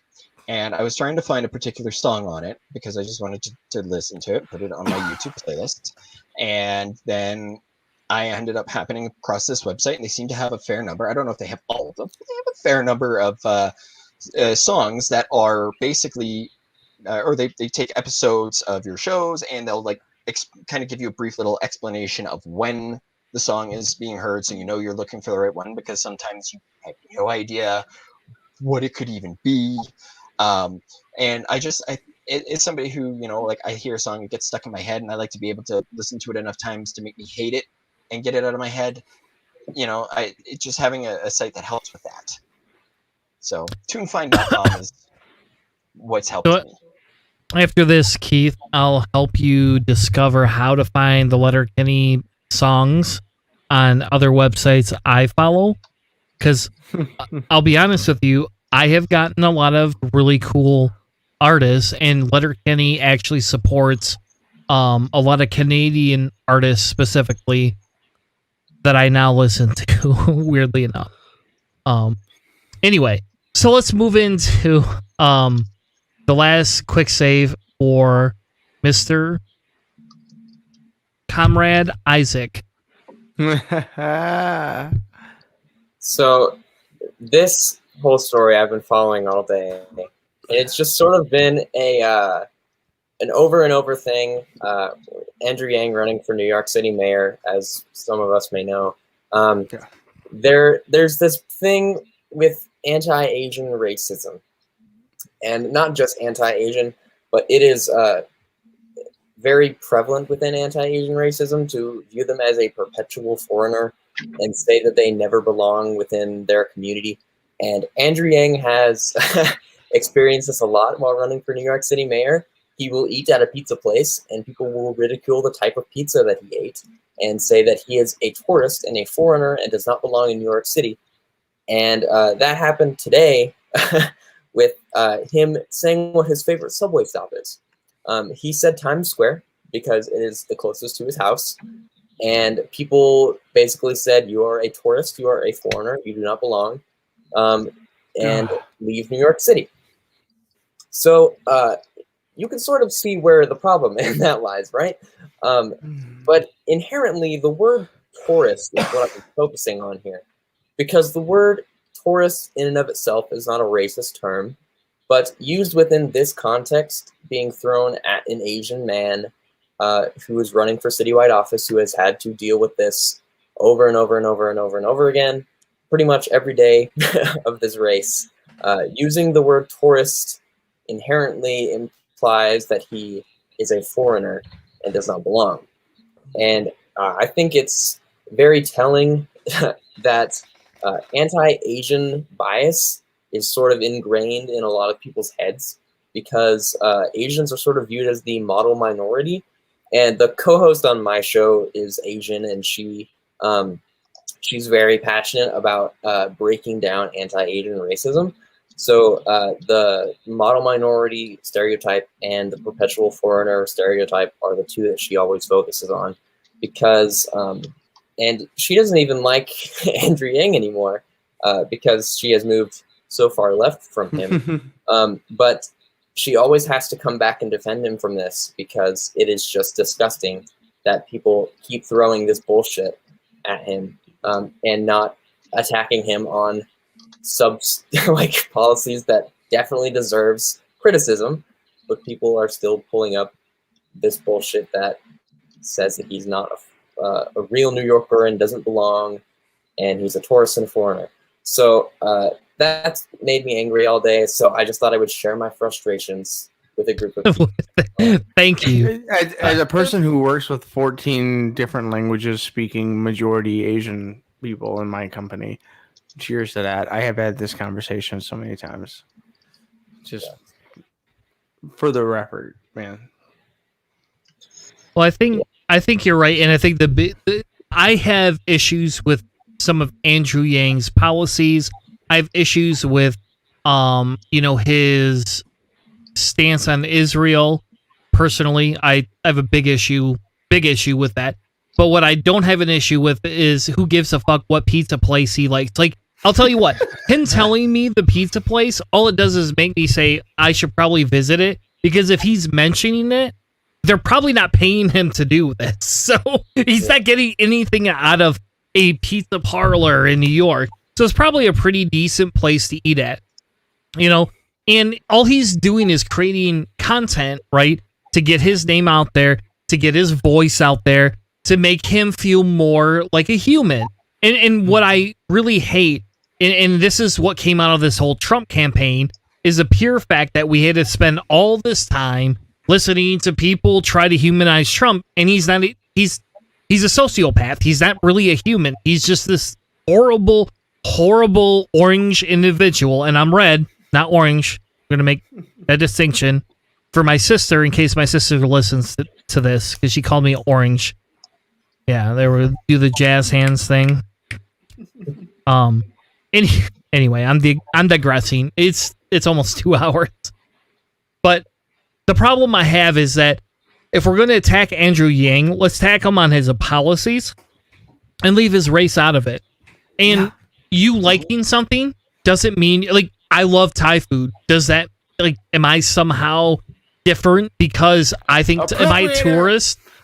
I'll be in Grand Rapids because I, in fairness, when I worked at an office, I ate Thai food 2 to 3 times a week. I did. I love Thai food. like one of my favorite foods of all time. Same with Mexican food. I love eating like real tacos or something like I just do love that. I like Thai food better. But you enjoy other cultures. Yeah. I think American culture cuisine is stupid and we should just abolish it. Like the only good thing out of American culture cuisine is that I can have a smoked turkey, a smoked ham, smoked bacon, smoked ribs. Just if you can smoke it, I'll eat it. There you go. That's it. That's one of the unique things to American culture is we can have a barbecue smoke that you don't get in other countries. That's it. Other than that, fuck American food. I'll just eat anything except for eggs. Don't give me eggs. And let's not even get into why I hate eggs. That's an after show. After show discussion. And I don't know how drunk are you, Hannah? How drunk are you? We can have an argument again. I think Hannah's gonna call in sick now. Anyway, I have to pee. Thank you so much for joining us tonight on the show. Isaac, as the end of the show closes, as we close, tell everybody where they can get a hold of you, where they can find your show, and why they should be tuning in. If you want to follow me specifically on Twitter, that's where I mostly spew my bullshit. You can just follow me at Chairman Wabbit. It's right there on the screen. Just put an at in front of it. If you want to follow my show on Twitter, I barely post on the show Twitter, but it's at The Ratio 21. And then if you want to subscribe to my show, The Ratio, on YouTube, you can find it as The Ratio. There's some music video that'll pop up before it. It's a good song, by the way, but it'll be the channel below it. It has about 100 subscribers right now. But yeah, the reason why you should follow my show, I guess, if you enjoyed anything we talked about today, if you liked anything you heard me say, we talk about that a lot on our show. We talk to interesting guests. We recently had Paperboy Prince, who's running for New York City mayor against Andrew Yang, on the show the other day. And I'm hoping I'm connected with some people within Andrew Yang's campaign, and they told me that possibly post-primary for New York City, we could get Andrew on the show. And I would love to have him on the show and push back against him on some ideas, specifically Israel and some other things that I want to see him change his mind on. So if you want to see any interesting guests that we have on the show, or just listen to what we have to say, go ahead and give us a follow. Give me a follow on Twitter. That's what I got to say. Awesome. Thank you so much for Isaac for joining us tonight. You can check out his link in the description. We have The Ratio right in the description, so you can go ahead and click on it. We'll be back. We actually will be back next week. I thought we were going to take a week off for the holiday, but Hannah has committed to me that he will be sober enough to stream a podcast next Monday. So we'll be live next Monday if you want to check us out. Thank you all for joining us, and have an amazing night.